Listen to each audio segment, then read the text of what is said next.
Today on the Broadway Shuffle, assessing the Micah Hudson portal situation, a potential quarterback controversy, and portal chaos in the Big 12. That and much more next on the Broadway Shuffle.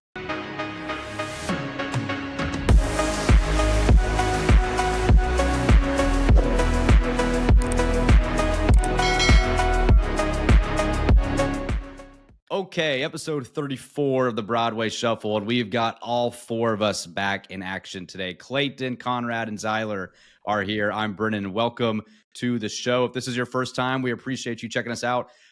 You can follow us on our social medias at the Broadway Shuffle. Make sure to like this video and subscribe to the channel for all of your Red Raider content. So, gentlemen, we've got a lot to get into tonight. Portal season is officially underway, and the Big 12 went berserk in the portal. It seems like everyone and their mother chose to enter the portal in the Big 12. But before we get into all of the information on that, I wanted to go ahead and let you as our fellow listeners know that we have something coming up for the college football playoff. We are going to do a bracket challenge, and we will be announcing prizes and much more in the coming weeks. But one prize we want to go ahead and tease to you guys, because we love hearing from you, and that's why we really want you to get into the comments and be a shuffler, as Zyler likes to call you guys. But one prize that we want, I'm going to keep making fun of you for that, by the way. I know. But one thing that we want you guys to be on is be on the show. And so one of the prizes will be a 10-minute interview. You can talk about how smart you are for winning the college football playoff bracket challenge, but we want to hear from you. We want to know how much you enjoy the show and what you think of the Red Raiders. So go ahead when that drops. We'll be dropping all the information and links and everything on our social media pages, so you won't want to miss it. But one prize will be the show, and then there'll be some other mini prizes as well. So we look forward to speaking with you. And again, I mean, I'm excited. It could be anybody. We don't know who. I hope it's someone we've never met, and I'm looking forward to that challenge and seeing someone get a perfect bracket. So, okay, well, let's get right into this. We're going to start this episode with Micah Hudson. He officially entered the portal. We've dropped some reaction videos of him saying he had intent to enter the portal. But Conrad, it looks like Micah will be a one-year player for your program. And now that we've kind of been able to take all of this in, what are your thoughts on saying goodbye to Micah Hudson? And overall, how do you think he will be remembered by Red Raider Nation? Wait, who are you talking about? Who? Micah who? The 6th-wing receiver. Yeah. Come on. Yeah. No, it's obviously it's disappointing. You know, he said he was going to. He has entered now, and he's been on campus at Texas A&M this week. They apparently are opening up the bag for him, wanting to get him along with some other 5-star receivers. So, yeah, it's a bummer, but, basically he didn't want to be here. And so if he didn't want to be here, he shouldn't. And so you think about how he's going to be remembered by Texas Tech fans. I honestly think the guy is probably, give it a couple of years, is probably going to be forgotten. I don't think very many people are going to remember him. You'll be like, oh yeah, that one 5-star we got. I think that's how he'll be remembered, as the 5-star that didn't do anything for us. Quite frankly, no shade to him. He's a talented player, but he did not do anything for us. He had 8 catches. He had one really cool one-handed catch, one almost touchdown against Arizona, one almost touchdown against Arizona State where he was stopped short at the goal line. So you saw a lot of different things from him this year when he was on the field, but again, he really didn't do much. I think personally, I'll remember him as a guy that it just didn't really work out for. It just didn't work out for him. He was hurt. He was talented, but he was hurt, and then he couldn't allegedly learn the playbook. So for me, yeah, it's disappointing, but I'm not going to lose sleep over it, because he's going to go down to Texas A&M and play with Marcel Reed or Jacob Zeno and be probably just as irrelevant as he was here, to be honest, because those two quarterbacks are definitely not better than the one you have here in Baron Morton. And I know Brennan's favorite player, Will Hammond. So for me, it'll be fun to watch him maybe succeed, probably not somewhere else. But for me, he'll just be the 5-star that didn't work out here for whatever reason. Brennan, do you have any thoughts on him? How will you remember Micah Hudson? Man, I don't have much to remember, honestly. I think it was a lot of hype that turned into not a whole lot of nothing, and unfortunately the production wasn't there, and it just felt weird from the beginning, to be honest. I remember we talked about this, but our reaction or our preview show to the first game, I think we had an over under on Micah Hudson catching 5 passes, and we saw he only caught 8 the rest of the year. So not a whole lot for Micah Hudson. Clayton, what is your final goodbye to Mr. Hudson? If you had to say, Micah, like, I wish you well, you're jumping on the boat and heading off. What are you saying to Micah as he leaves Lubbock, Texas? Man, I don't know. I don't know that I have a lot to say to him or about him. I think Conrad hit the nail on the head. I feel like the way that we remember him is going to be dependent on what he does at his next stop. If he goes and he balls out, he's a great receiver, then it's going to sting for a while that we lost him. But, if it's another Jonathan Giles, Kayvon Moore situation, not to switch sports, then, I think a few years go by and you're not really going to discuss him. So if I saw him face to face, I would wish him well. No ill will to him. You're telling me you're not even squaring if up he with plays Mike for the Hudson? Aggies? No, he it's is funny. Is Jacob Zeno being still in college football? Like, I don't know if y'all followed recruiting. That was the guy that Cliff tried to recruit ways back when he was still at Texas Tech, and somehow he is still playing college football. That was a name I had not heard in quite literally like 4 to 5 years. That's crazy. And somehow he is still playing football in the state of Texas. So super interesting. I remember I was at the time of that visit for Zeno to Tech, I was working in the athletic department, in the compliance department, and I remember walking outside of the old South End Zone and seeing this guy walking in a full Tech uniform. And I was like, who is that? And he was walking into the indoor to have his pictures taken, I guess, how all the recruits like to do. And that was actually Jacob Zeno. So we were all still in college, to put that in perspective, and he's still there. So maybe he'll be our Alan Bowman next year as we peruse what's going around across the state of Texas. One thing too, I need to say this about Micah. I will also remember him as the greatest swindler in Texas Tech history. I don't even know how much money he got, but he got a lot of money to do absolutely nothing for you. And so I have to remember him that way a little bit too, just because that's part of it now. I was going to say, what about Matt Wells or Tommy? Yeah. There's a lot Tommy of guys. Tuberville was the greatest swindler. But those guys, but the difference is those guys actually, like, I'm not saying that they did a lot of good for you, but they actually like came to work and worked long hours and like earned their paycheck to some capacity. Like Micah literally just didn't even do anything. Like he didn't even practice for like the past 5 weeks, right? Like the last 5 weeks of the year. Tommy Tuberville called your hometown Iraq. Like, I think he will always go down as like the biggest. We also employed David Gibbs. Yeah, that's true.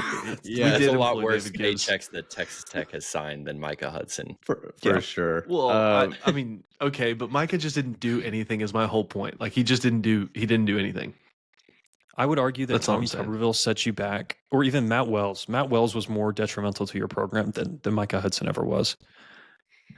That's fair. Is that fair? I'm just talking about who did nothing for you, and Micah Hudson did nothing for you. That's what I'm saying. But what if doing something bad, like doing something bad, is worse than doing nothing? That's for sure. I'll give you that. Is Matt Wells still employed at Kansas State? Yeah, he is. Okay. We'll talk about that a little bit later. He's one of the leading candidates to be offensive coordinator at Arizona. So times are tough in Tucson, if you will.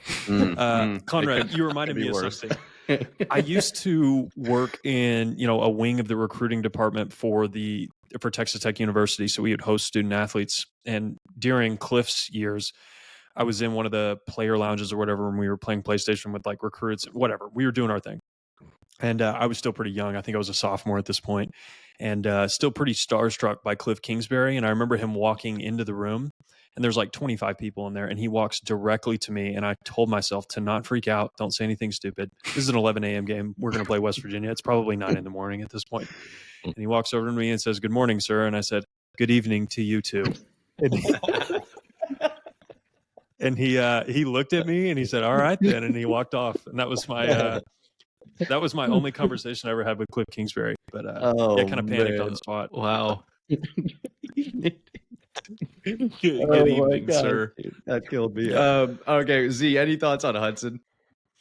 Yeah, I mean, we talked about this a little bit, and it's now official. I would say there's still a slight chance he comes back, but I would say it's less than 5%. I wouldn't be counting on anything there.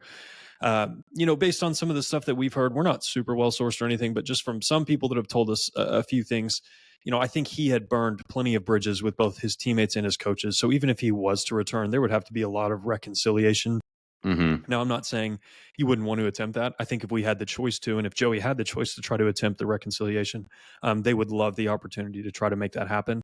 But I do think there would be a lot of, not necessarily healing, but reconciliation really is the word that he would have to do with some of his teammates and with maybe some of his coaches. So not saying that that's definitively true. That's all, rumor and kind of alleged stuff. So I don't want to definitively say that, but and I can't personally attest to Micah's character as a young man. I've never spoken to the individual, but if any of that is true, you can see how that could be, potentially an issue and something that could, maybe hurt you in the long run. Now, still think it'd be worth the risk, but there are kind of those, rumors swirling about.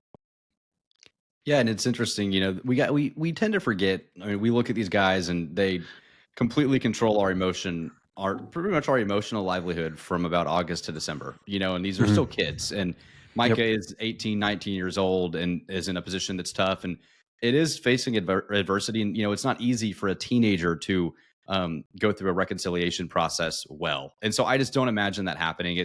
It's not something that's easy to do as a teenager. And, I don't know if we can even really expect it. Like, maturity comes with wisdom and age, not necessarily just because you're a good football player. And we see that all the time in the NFL as well, too. So, and one other thing, see that happening. We are not the only school that struggles with their freshman 5-stars. You saw, a top 5 player in the class, Williams Nwaneri from Missouri. He's transferring out. You saw Caleb Odom, I think is his name, from Alabama, 5-star receiver, transferring out. You see this happen frequently. This is not just Tech signed a 5-star and he immediately transfers. This happens all of the time. This is not an exclusive to Tech.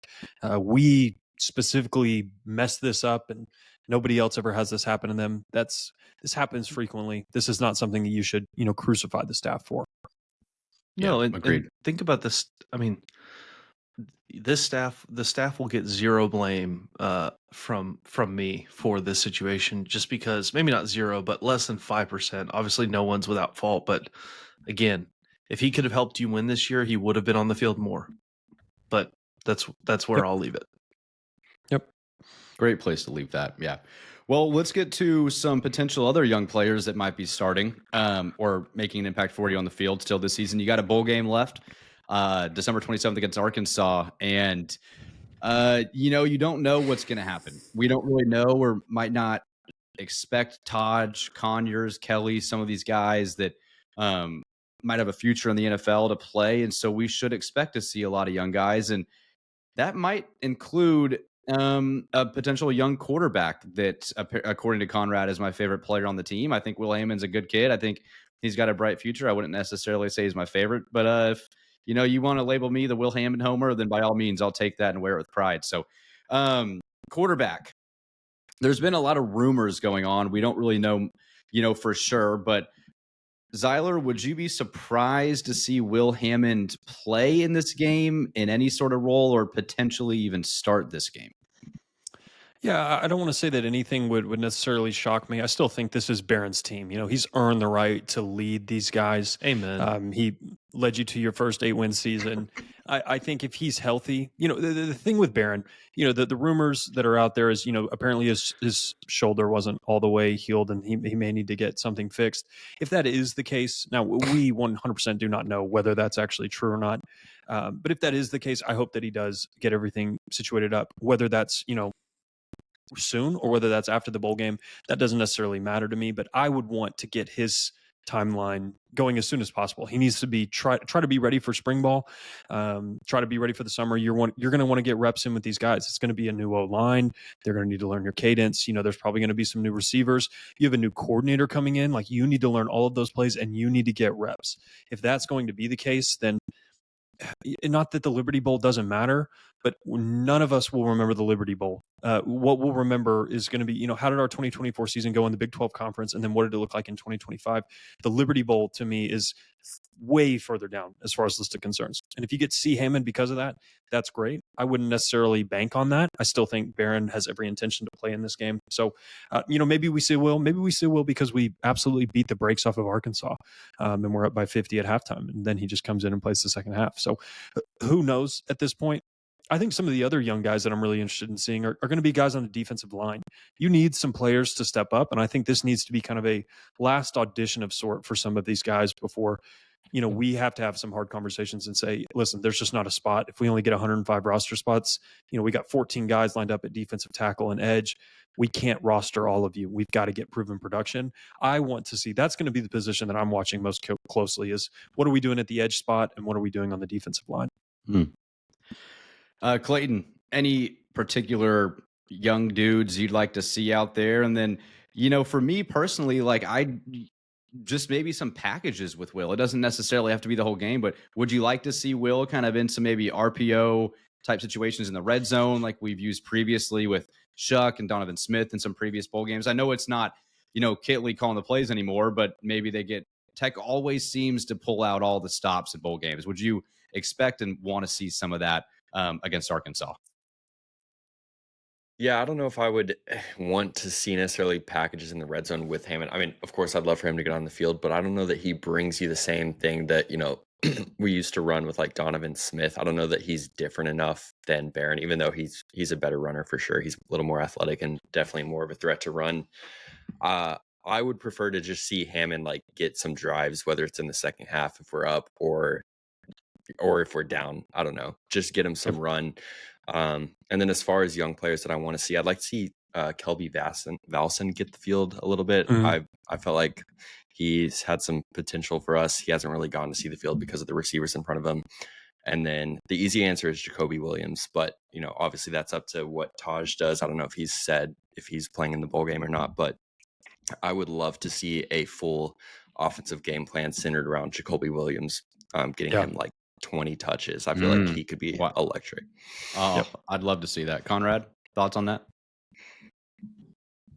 Yeah, I to your question to Clayton, I'm going to answer it even though you didn't ask me about Will getting packages. I'm not a fan of that stuff, to be honest. I just want give me one guy. You don't like the gimmicks? No, not really. Not necessarily. I mean, you see some schools like Texas used Arch in different packages, but that's because their starters hurt and different. So it's their starter sucks. Yeah, he's also not very good. But he's also hurt. This year that's a whole different conversation. But I don't really want to see. I want to see Barron.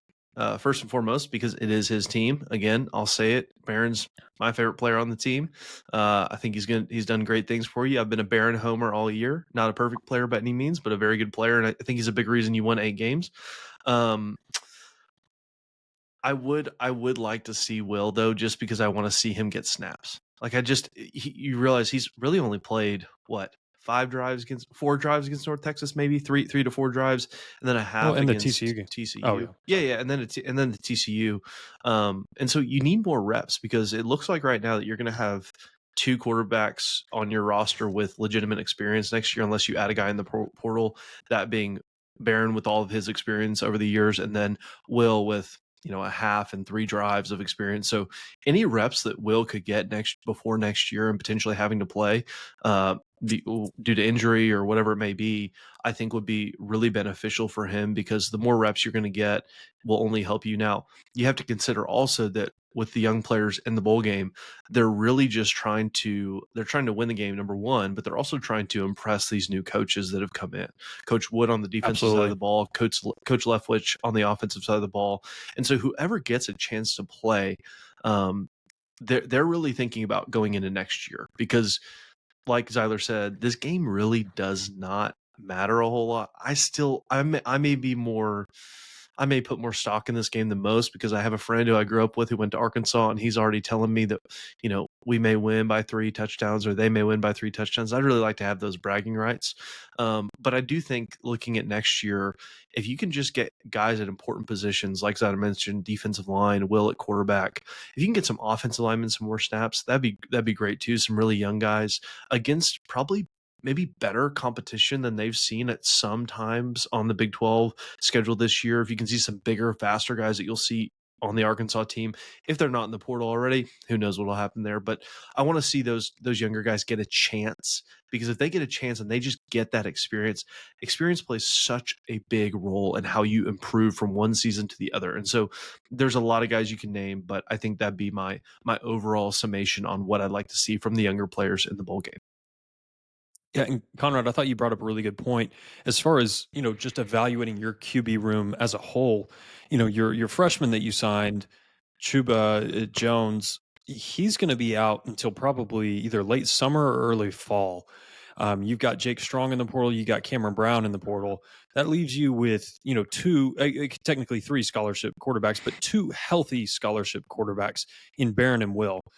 That is not going to be acceptable going into the season. You're going to need to have more than that. So I expect you to take 1, if not 2, out of the portal. But then you even run into an interesting scenario. Like, let's just play out the hypotheticals. Like, let's say for whatever reason, Barron doesn't play in the bowl game, and you have Will go in there, and let's say Will does really, really well. Like, what if he looks really good? Do you somehow spawn a QB controversy? And in that case, that means Barron's probably hurt, and so then he's missing the spring, or potentially some of the spring, and then you have 1 healthy scholarship quarterback going through spring ball. Like, that's not necessarily, I don't care how good Will is, putting all of your eggs into the unproven true freshman who's played 1 half and committed a critical turnover at the end of that game.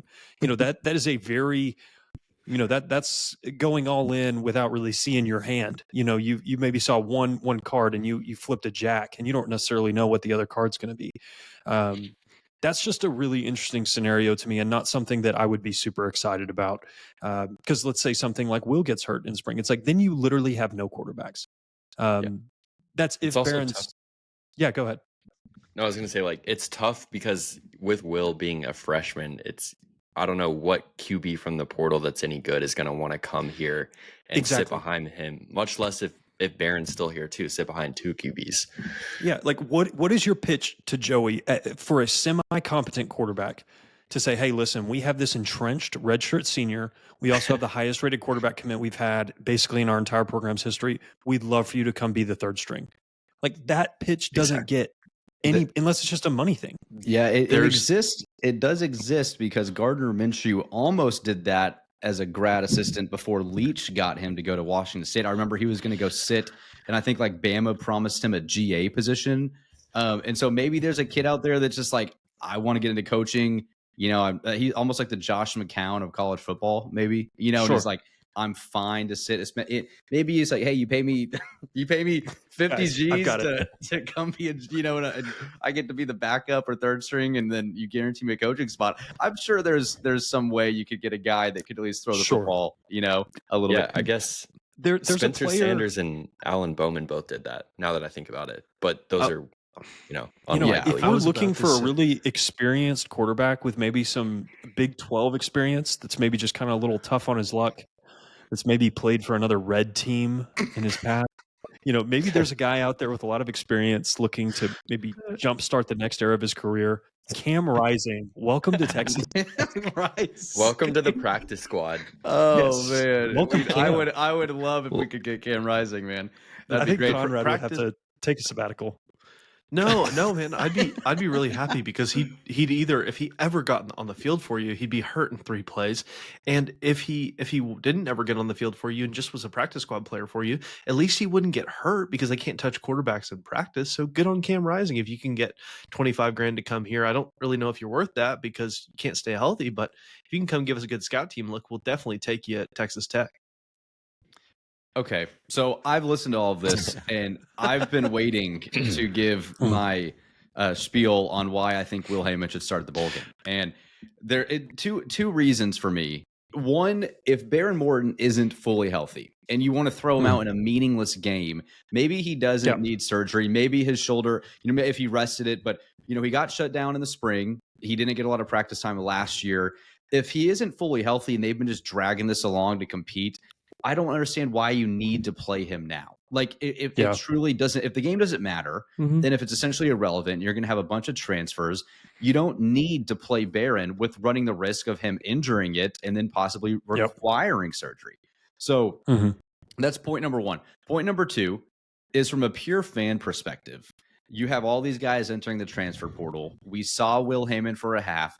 Sure, he made some critical mistakes and looked like he could have thrown a pick six. He had the fumble, but there was a lot of raw talent that we saw out of this kid. And if you're going to throw out a true freshman running back like Jacoby Williams that Clayton said he'd like to see, or maybe Cam Dickey, and you're going to have John Carlos Miller and some of these guys, I'd like to see Jacob Ponton get a lot of reps in this game as well as a left tackle because your offensive line really can't get much worse. And you've had Buchanan enter the portal and all these guys, and throw out the QB too, because if your offensive line is that weak, then Barron is going to have a much greater risk and he's not as mobile.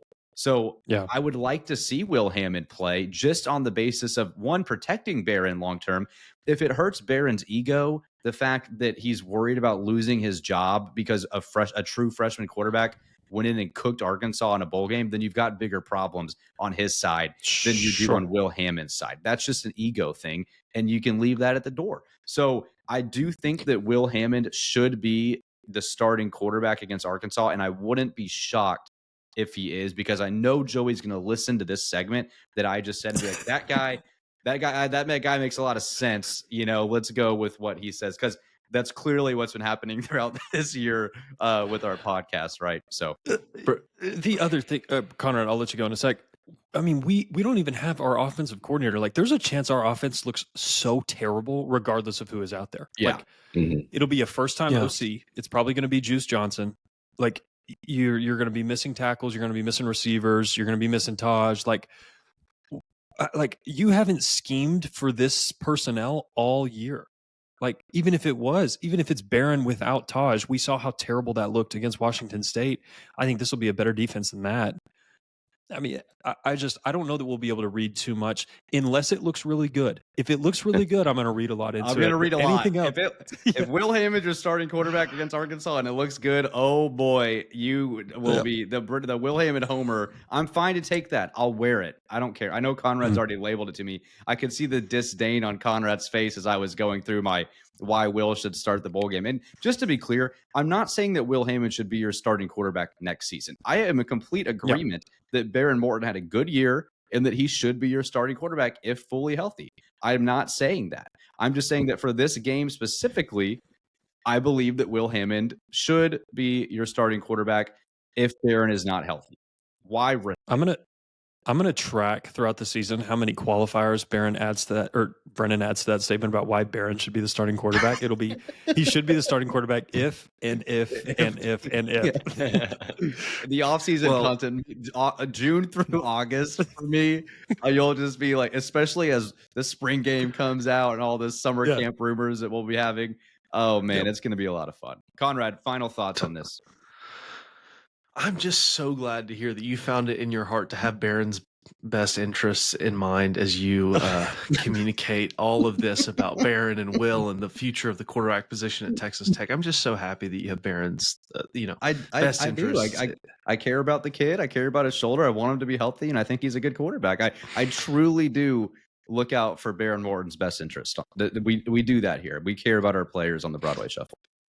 Jenna, can you tell us what the lie detector said on that? I know you have one plugged in right now. Did it show? No, I think, Brennan, it's interesting. I think you're in a really good spot, right? You've got Will Hammond, the highest rated quarterback recruit, along with Barron. I'm sure I think they're in a similar range there in your program's history. You've got them both on the roster. And I think that was really attractive to Mac Leftwich coming over from Texas State, having two guys like that.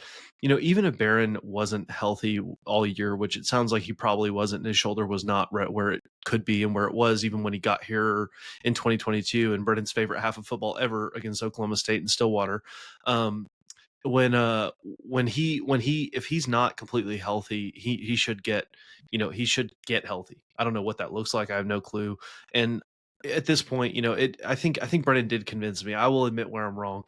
I think Brennan did convince me that I need to see Will in the bowl game, not because of anything necessarily with Barron, just because I need to see the younger guy. I just think it is without question that your starting quarterback going into next year is Barron Morton, especially after he played this year, maybe not even being fully healthy. So I rest my case. I'd like to see every young player, not just Will, every single young player, play them all.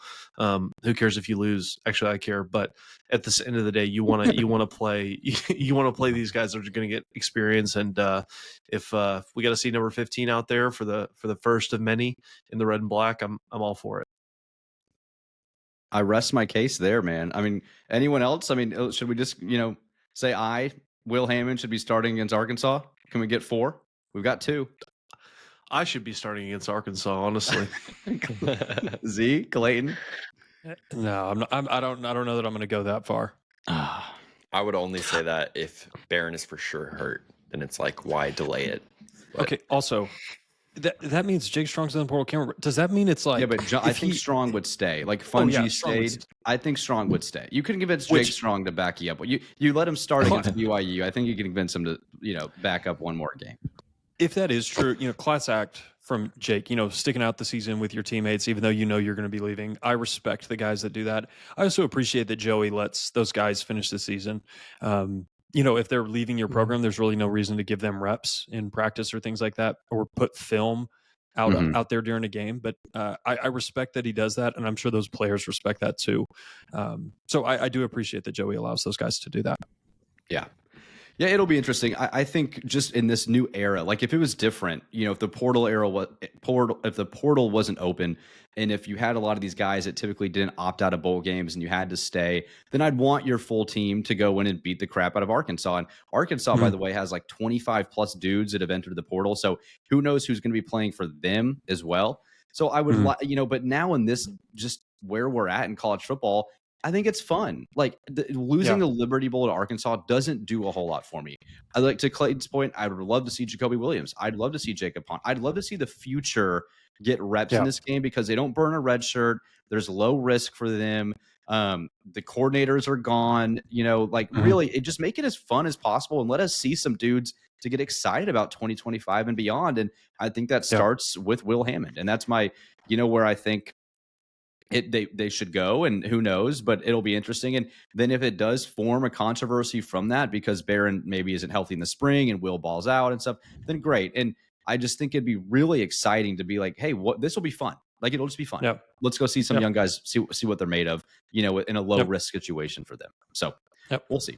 That number for Arkansas is, at least according to @Hoggleburner on Twitter, is 21 as of Monday, 12/9. So that could be more by the time this episode is released. But we'll see what happens. And then next is Mississippi State, obviously. But that's crazy that Arkansas has that many people in the portal.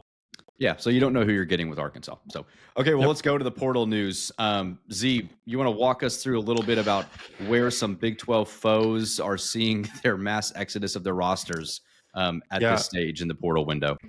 Yeah, so something that I did last year, and this was kind of before we started the podcast, I was doing this for fun. I love tracking and previewing all of the Big 12 teams, and so I started that in June last year. I'm going to get a head start this year and started in January. So been kind of tracking and keeping a list of, which starters are leaving, which contributors are leaving. And, so far for, certain teams, for you specifically, it's been a really good portal start for you. You haven't lost anybody that you really wanted to keep outside of the 5-star freshman. Who? But yeah. Who? Right. We don't need to exacerbate that point. Ty Buchanan is the only other person that's entered for you that I think you would maybe like to keep. I just don't think you guarantee him a starting job, and he's probably looking for a starting job. And so that's the only guy that is really of note. Brady Boyd, Jordan Brown, maybe some names that people are familiar with. Jalen Peoples, if you remember the ACU game. I remember Jalen Peoples against ACU. Yep. Those are some of the guys that have entered for you. You've lost some other walk-ons, but that's just kind of roster trim. Now, there are some teams that have had some very bad portal starts. Arizona is over 20 players in the portal right now, and these are like really good contributors, like a really good right guard that's going to go to an SEC school, a really good tight end that's probably going to have 20-plus offers. They lost their stud linebacker, Jacob Manu. Gunnar Maldonado entered. There's rumors about Noah Fafita entering the portal, even though he hasn't officially. I am I want Clayton and I to just be able to victory lap this all year. Neither of us were sold on Brent Brennan. We were like, this guy is going to fail miserably. And I am thoroughly convinced that Arizona will not have Brent Brennan as a head coach this time next year. I think he's going to get fired. They are losing a considerable amount of talent. It's a bummer that you don't have them on the schedule next year. Cincinnati's also lost a few players, not a ton. They did manage to keep Brendan Sorsby, the quarterback, who I actually think is pretty good. Jordan Young, the cornerback for them, is a big loss, but not anything crazy there. Colorado, they're doing the same thing that they did last year. They're going to trim a ton of guys. Dayon Hayes was a really good edge rush for them, and he is leaving, so that's good. Houston's also getting pillaged. Jonah Wilson is a really good freshman wide receiver for them, or a really highly rated one. He's in the portal. Jeremiah Wilson, top 20 player in the portal right now as a cornerback. I'm hoping that you're going to get involved with him. He's in the portal right now. And then Anthony Holmes was a really good defensive tackle for them, and he's in the portal, and you are involved with him. You've offered him. If you could get both of those guys, your defense improves considerably in my mind. That gives you a huge nose tackle and then a lockdown corner. He's shorter. I think he's like 5'9", 5'10", so he's not going to be, maybe the Rashad Williams, Malik Dunlap of days past, more in the Morian Horn mold. Moving on to kind of some other teams, not a ton on some of the other teams, but Kansas lost one of their highest signees of the last 10 years. Deshaun Warner is a borderline 5-star edge rusher. He's leaving. Jalen Daniels is returning, though, and you do see the Jayhawks next year. They will be in Lubbock. So Jalen Daniels will be making the trip to Jones AT&T, and you will see him next year in Lubbock, something to keep in mind. Oklahoma State is getting absolutely pillaged. Stribling, that really good physical receiver, he's in the portal, the Washington State transfer. Kendall Daniels is in the portal. He had tons of SEC offers coming out of high school. Very good player. Lyric Rawls had a really good 23, not as good of a 24, but he's also in the portal. I think they have only 2 people coming back from their offensive 2 deep to start the year, and one of them is a backup quarterback. It is going to be a completely new team next year. Now, granted, Oklahoma State with their backs against the wall is like usually the best time to back Oklahoma State. Like every time you think Mike Gundy is dead, he just like finds a way to survive and end up, going to the Big 12 title game or something like that. But man, tough start for them so far. Utah's using a lot offensively, and West Virginia actually hasn't had that many portal entrants, which is surprising to me, but they did lose. They had a really good redshirt freshman linebacker, Josiah Trotter, huge player. He has left. So some Big 12 talent has definitely left. Some notable absences from there. Baylor and TCU. So far, they haven't really lost a ton of talent. There's a few defensive starters, but nothing really game-changing. I'll kind of keep an eye on that, and I try to check it at least a couple times a day to see who's entering, who's potentially coming to these schools. But right now, it's all going to be bad news for everybody. Nobody's getting commits right now. You're not going to see that until, probably starting this weekend. I love the word pillaged. That is just a great word to use to describe an exodus from the portal. Clayton, thoughts on Jalen Daniels specifically, man? I mean, you're probably the biggest Kansas hater on the show. You nervous now with the Jayhawks coming to Lubbock, knowing that he's returning, or can you not wait to see them come in 2025? I'm only nervous to see how many picks he throws us on that game. Oh man, any big surprises as well from the portal?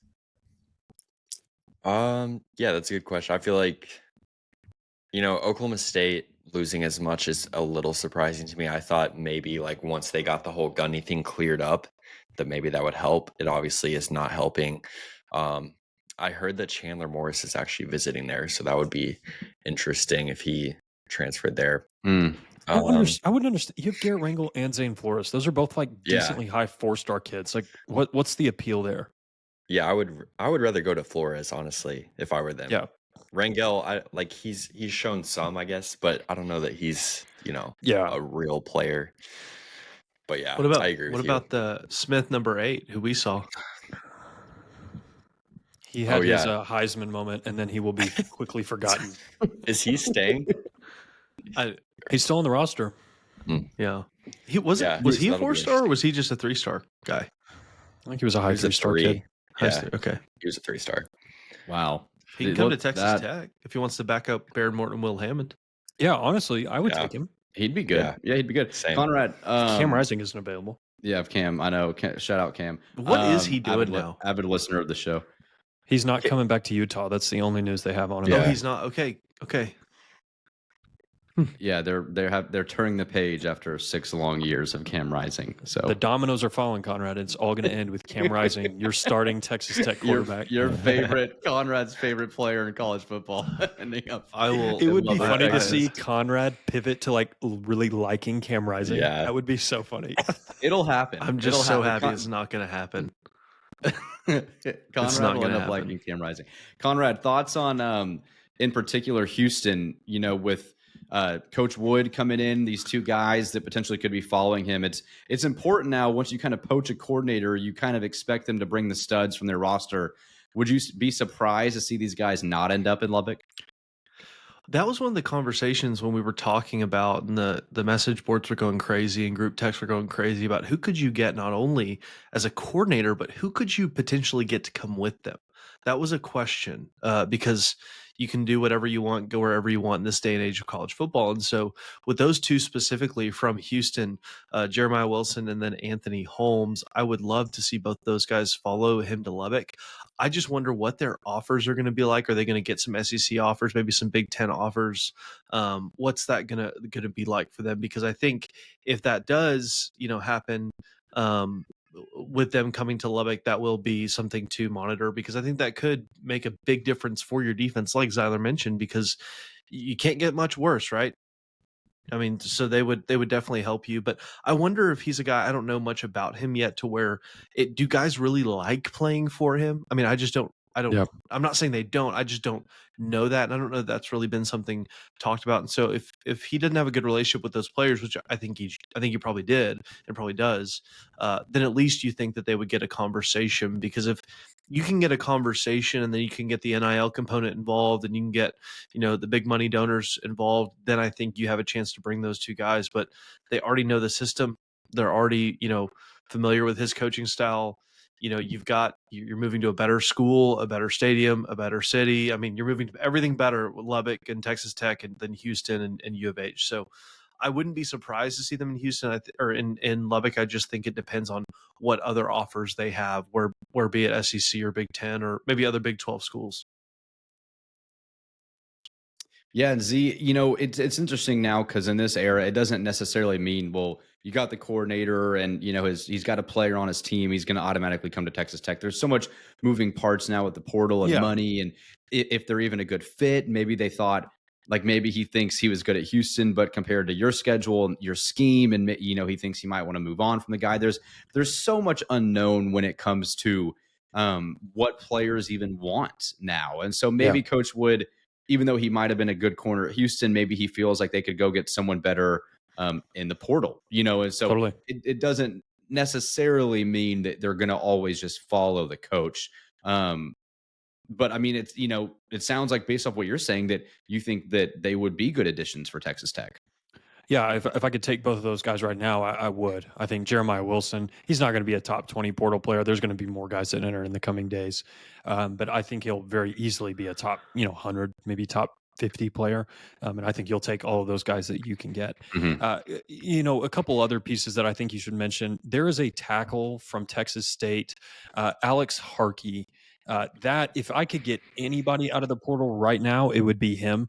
He graded out as one of the best offensive tackles in the country last year. He already has an Oregon offer. He's got some big boys coming after him.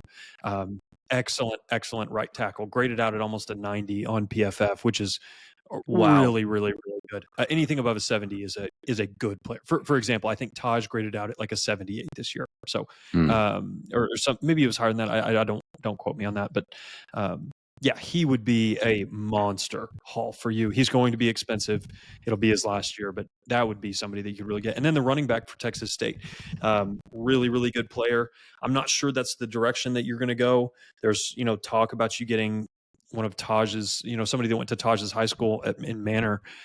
Quentin Joyner out of USC is another guy that you're potentially looking at the running back position. I don't know that we've done a portal rundown, but I would expect if you aren't familiar, this is Joey's words. He said you're going to take 1 to 2 defensive tackles, probably a defensive end. You're going to take a tight end. You're going to take a safety. You're probably going to take 2 cornerbacks. You'll take another random defensive back. You're going to take a tackle or 2, and then an offensive lineman.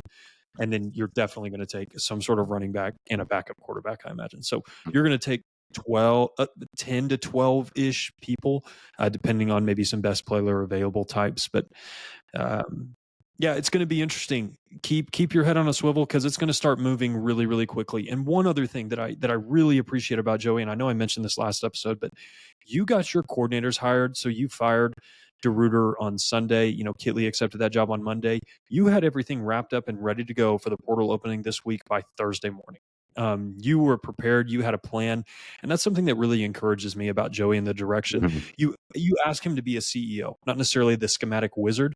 And he did what CEOs, should do, managed it very effectively, got good coordinators in, or what we think are going to be good coordinators, and did it really quickly. The other thing that gives me a lot of hope for Texas Tech football in the future is you're positioned really well in this conference, both from a financial perspective, an organizational structure perspective, and a funding perspective. You are not in any sort of need of capital calls for big expansive projects. You're just completing your football training facility. You completed massive renovations for luxury suites at your stadium. You are done with your basketball facility. You're done with any sort of indoor performance facility. There are schools in your conference that do not have indoor practice fields yet, that do not have great luxury suite options, that are massive revenue generating opportunities. UCF doesn't have things like that. Houston is struggling to do things like that. They are schools that are far behind you in the resource department, and that wasn't always the case. Credit to Kirby. He made huge investments into the program, kind of around the Cliff era, tail end of the Cliff era. Mm-hmm. And you really invested in your program, both from a facility perspective and then now on the NIL perspective. I think TCU, and Baylor will be the leaders in this category. And that's not always going to result in winning the conference. You saw Arizona State and Iowa State are there. They're clearly not the teams that are best situated there. That's not going to result in Big 12 titles every year. You're also really well aligned from a coaching staff perspective with your athletic director and with your president. If you look at what Oklahoma State has going on, that's clearly not the case there. And you can see how that can really hamper or hinder a football program. We do not have that problem, and I'm very thankful for that. They've done a good job cleaning a lot of that stuff up, and you're positioned really well. You just have to capitalize. So those are kind of my final overarching thoughts on just kind of the program and where we're going. So excited for what 2025 holds. Yeah, and we'll have a lot to get into on that. As you said, we got to keep our head on a swivel because it changes daily, and we'll be here for all of it. But in terms of the facilities, just one comment for me. I kind of miss the bubble. I mean, does anyone else here miss the bubble? I don't know. Which one? The Coliseum or the white bubble? Both. Give me, I guess the both. White bubble. Yeah, but I'm talking about the white bubble you in can particular. climb up on top of it and watch the game through the screen on the other side. All these nice Spanish architecture buildings are great, man. But I miss that bubble. But that's what Cliff had to work with when he was here. So and Leach, obviously. So people want to, but that was a different era. People want to hate on Cliff, but I mean, Friendship High School in Lubbock Cooper, I think, had indoor practice facilities before Texas Tech did. So I mean, I don't know how you recruit kids to come play in Lubbock, and you tell them, hey, it's December, it's 30 degrees outside, it's 30-mile-an-hour winds, let's go, and you can't even pay them anything, at least over the table in those days. Right, for sure. Well, Z, great thoughts on that, man, and where Texas Tech is positioned moving forward with your athletic department. That was not always the case. So, Clayton, in particular, final thought on the portal before we close out with Tech Trivia. Running back is something that we've been texting a lot in our group message and talking about. There were some Ollie Gordon rumors. There's this Joyner rumors. We've talked about how high we are on Dickey and Jacoby Williams. Would you like to see Texas Tech spend big on a running back, or maybe find someone that can kind of fill some of those tough yardage situations, but almost hand the reins over to Jacoby or Cam? Yeah, I mean, if we have the money, then sure, spend it. But if it's like an option of, do we spend big at running back or do we go after, another position? I think you can get away with maybe going more like cost efficient at running back. Like you said, getting someone who can get you 2 yards on 3rd and 1 or 2 yards on 3rd and goal from the 2, whatever. I don't think we need like a lead back to give 15, 20 touches a game. But I also don't think that Jacoby Williams can handle a full running back workload. So I think we need somebody, whether you get, like you said, like a big money player or a lesser known player. Yeah. It'll be interesting to see. So, okay, Z. Well, Did you have any final thoughts? Sorry, I kind of lost. No, I gave my final thoughts. Okay. So I'm good. I can go right into trivia if you're Let's ready. go into trivia as we close the show. Yep. So we've obviously talked a lot about recruiting. Micah Hudson, obviously the highest rated recruit that you've ever had. Can anybody name the other 2 players that round out the top 3 highest rated recruits that have ever signed with Texas Tech in the 24/7 era? So this is not counting players from like 1980. So anybody got any thoughts? One of them has to be Jack Anderson. Yeah, I was gonna guess him and Jay Samaro. Okay. That's a very good guess. For some reason, was Fehoko a high defensive recruit? I feel like I remember him being high, but I might be wrong, from the 2013-14 class. So you're guessing Fehoko and who? Oh, one more. I'll go Jack Anderson as well. I remember. I think he was a 5-star or close to it. No, 4-star. he was not. He was a 4-star. Conrad? I'll go Jack Anderson and Jarrett Stidham. Jarrett Stidham did not sign with us. Never signed. I know. I'm joking. He would have before Baylor bought him a truck. I'll go Jack Anderson and Trevor Lawrence. Oh yes. Yeah, except one of them. Yeah, that was meant to make you guys laugh, by the way, and our listeners. You did a good job. If you're still listening to this point and you're not subscribed, make sure to subscribe and like the video. It helps the channel grow. Yeah, for all 10 of you out there, please. Yeah, for all 10 of you who are already subscribed. It is. I'll Mom, say it's subscribe. Jack Anderson, and I'll go Jack Anderson and I'll go Jack Anderson and Braden Poco. I'll still. That is Brennan correct. Baxter. Jack Nice. Anderson and Braden Fehoko. Let's go. Yeah, rounded out. Michael Starts. I don't know if any of you remember him from the class of 2012. And then Delvin Simmons, class of 2011. Then Jay Samaro. And then Dominique Wheeler. And then 8th, Baron Morton. Wow. Top 100 player. Dang. There you go. Yeah, I remember Fehoko being a big ad, and then he transferred. He was out. He also went to LSU, I believe. Didn't he? Yeah. He and Giles left to go to the Bayou. So, except he played. Yeah, man, dude, Jonathan Giles was so much fun to watch, dude. He was, dude. I was so mad when he transferred. He had a lot of like Jamar Chase in him, kind of. You know, he was able to do a lot on the football Cutie. Yes, that receiving core was so sneaky good. Sneaky good. And underrated development program for wide receivers. Texas Tech. For sure. During that era, 100%.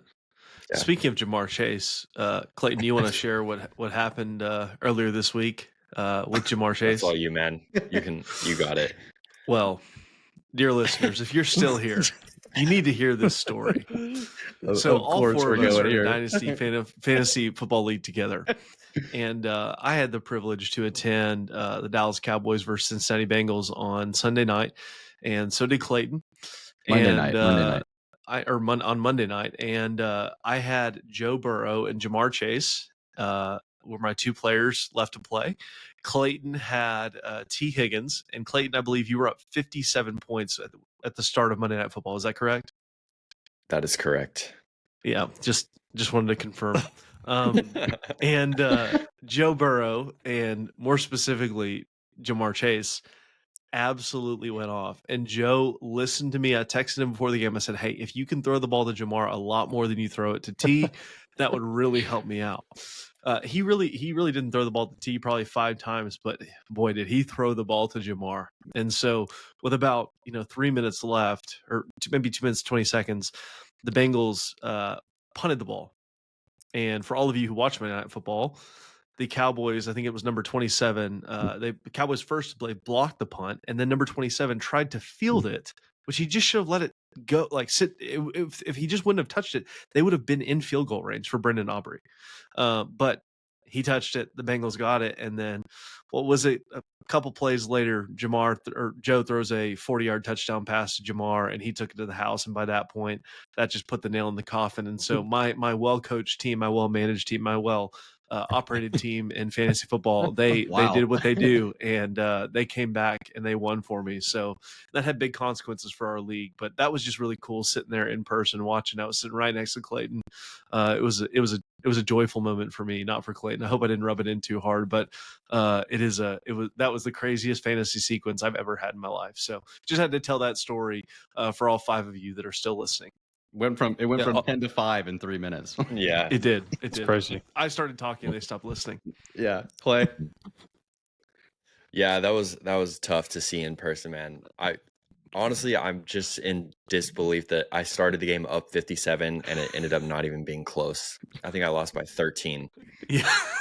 Like, I don't even know how that's possible with 2 players left. But The best part about that whole thing is that Clayton losing secured me a bye week, so I get to watch NFL football in peace for a week. And on Zyler's end, as well, Zyler did not finish last. And Dylan Burrow, who's a loyal listener of the show, unfortunately did fall into last place in our league. And for that, if you're curious what that means in our league, we do have a punishment. And Dylan Burrow will now be giving a 10-minute comedy special at a stand-up comedy club of our Broadway Shuffle Dynasty League choice. And so we'll make sure to live stream that when that takes place. Oh, dude, that would be so great. So that our listeners can check that out. And we'll make sure to keep in touch. If you do care to know what happens in our Dynasty Fantasy Football League, we'll keep you up to date when the comedy special is. So lots of fun. Thank you guys for checking out our show. We've had a ton of fun. When we started this in August, we were not expecting much of anything, but it has been a blast covering and giving our thoughts and opinions to our loyal listeners. And if you're on Spotify, Apple, wherever you get your podcasts, or on YouTube, a like and subscribe does go a long ways. And please be in the comment section as well. We love to hear from you. We try to get back to you as much as we can. And we're working on some Gmail, Discord, fun stuff. But this really is your only podcast where you can get totally free content across the board and get interactions as well with athlete interviews, administration interviews, and we have a lot of that coming up as well in the near future that we're very excited to share with you. So for Clayton, Conrad, and Zyler, I'm Brennan. We'll see you next time on the Broadway Shuffle. And keep your head on a swivel. Portal season is in full effect, and we'll see you on Monday. Wreck 'em.